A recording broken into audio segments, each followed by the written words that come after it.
you have a relationship with God, I have a relationship with God, and I can't tell you how you feel God, and you can't tell me how I feel God either. So, but I feel as though, especially in today's environment, there is so much.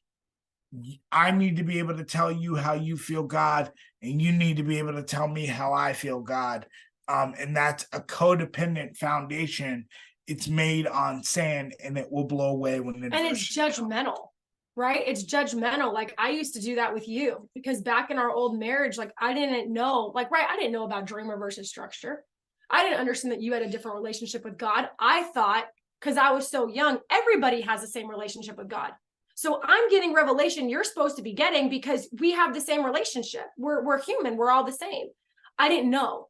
And so exactly like what you said, it's important, because then what happens is we help the enemy spiritually block them from growing, because they don't understand that their relationship with God is going to be different, and it's going to be unique, but it's still important. And it's what your strengths are, what my strengths are, and pairing them together, which is something that I think that traditional marriages don't discuss that at all. No.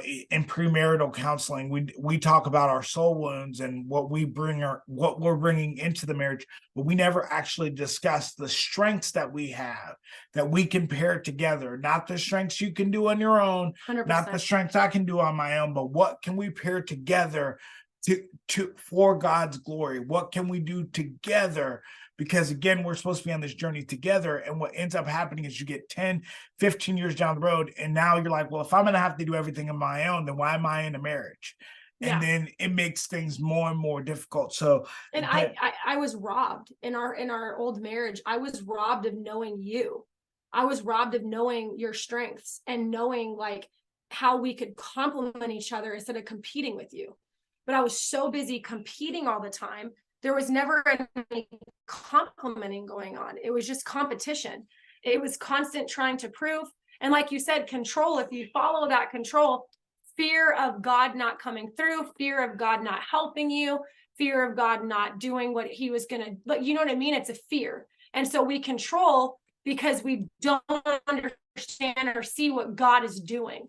And that's where another time where that's where God won't allow, until I see you going to church every Sunday, until I see you praising Jesus the way that I praise him, I'm not going to, right? That's control and that's manipulation. That's not right. It's based on like with when you used to, when I would worship and I would have my flags and I would criticize you. Well, you must not have a good relationship with God because you don't worship him the same.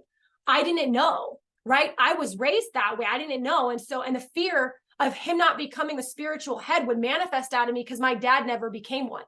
My dad to this day still isn't one.